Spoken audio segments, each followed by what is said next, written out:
Well, hello there. Those goddamn colorless have been through so much, and it tears me up to think about it. They come from humble beginnings, you see. They started in the caves, and one day one of them reached out their hand and felt the burning ray of the sun. It's poisonous to them. Yet they still ventured out into the daylights that turned their skin red and formed blisters on them, their skin peeling off. But they were resilient. Their second biggest fear is having water on their bodies. They avoided being clean at all costs, much like they do today. And because of that, they would eventually go on to start the Black Plague. Their third biggest fear, education. Much like today, they burned books and rewrote history. They thought science was evil, and they made up a god and did horrible things in his name. Much like today. They bred themselves with their close family members and multiplied like roaches.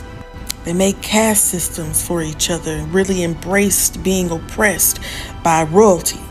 Their royalty couldn't even read, let alone the peasants, so the Dark Ages fell upon them. But there was hope. Travelers came to them and taught them medicine and science. They learned how to build boats and go to places like Africa, where they learned these magnificent things that they took back home to their country and then proceeded to pretend like they made it up themselves. Can you imagine making yourself purposely delusional so you can feel less primitive? But they took a sharp turn. They decided to embrace their primitiveness and start to thieve and steal from other places. It was during this time that they developed their fourth biggest fear, seasonings. You see, seasonings at first were uncommon and only the rich people had access to them.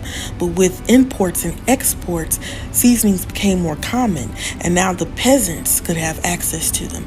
And in response, the rich people stopped doing it, and the poor people, wanting to be like the rich people, stopped using them as well.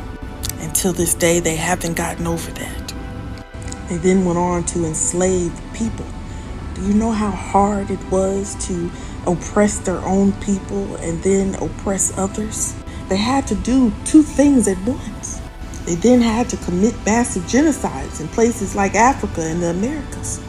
How would you have handled all this pressure? Then eventually they had to give the people they stole rights. That was confusing for the poor and rich white folks alike. All of that pressure made them fragile today. And white woman tears are a representation of that. 10 out of 10.